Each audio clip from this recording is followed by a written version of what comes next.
Some years ago, I felt a sharp pain in the lower center of my back, and here I began a long series of in and out of back pain. When I landed wrong in an ice hockey game, it reached a level of out of work. This meant serious MRI looks and doctor's visits. It turned out I had compressed the lumbar 3 disc, and it had bulged out to the point of pressing the sciatic nerve and causing left leg pain in addition to the back pain. So I needed lots of physical therapy and follow-up. And once I got walking again, I knew I needed to find ways to prevent more pressure on that disc. Well, to that end, neurologist Dr. Geller recommended I study a book by Tufts physics professor Jack Tessman called My Back Doesn't Hurt Anymore. Jack Tessman explained, in words of a physicist, what to do and why. He offered great advice. Mr. Tessman highlighted the pioneering work of Swedish researcher Alf Nachemson, who, with Dr. James Morris, measured in vivo live disc pressure. He had devised a way to insert a long, thin, hollow, liquid-filled needle connected to a pressure measuring device through the back and into the lumbar disc. Then he measured the disc pressure for various positions. He found a way to compare the relative weight on those lumbar discs.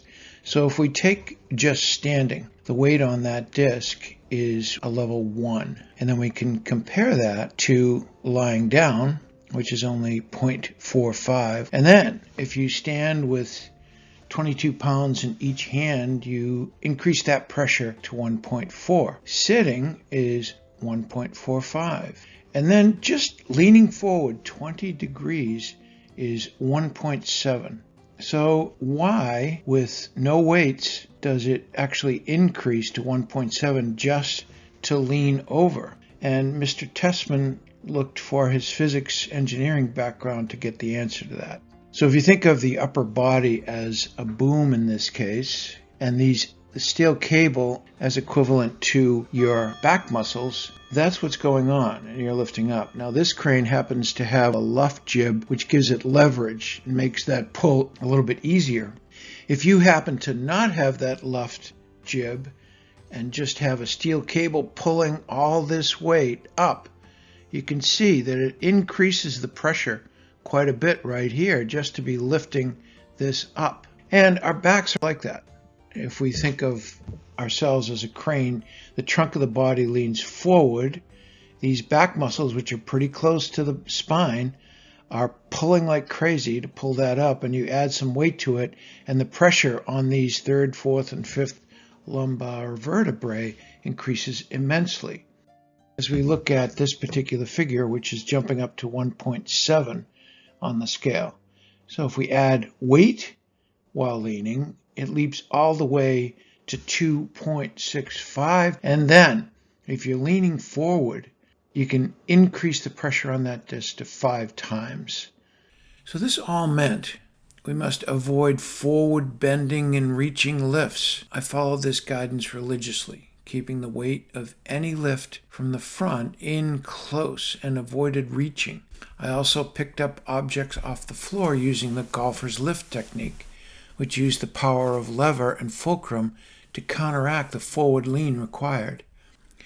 Well, in fact, Mr. Tessman went further and suggested that one carry packages and weight on the back. That indeed works, but how do you lift and carry on your back a portable 85-pound air conditioner from the cellar to the window? Hard to hold that on your back. I had tried ramps on the cellar stairs, 4-wheel dollies, blankets under the item to pull it, etc. I figured there's got to be a way to easily mount these types of loads on the back. The Sears team used straps to deliver a very heavy refrigerator with all the weight directly over straight vertebral columns, no leaning.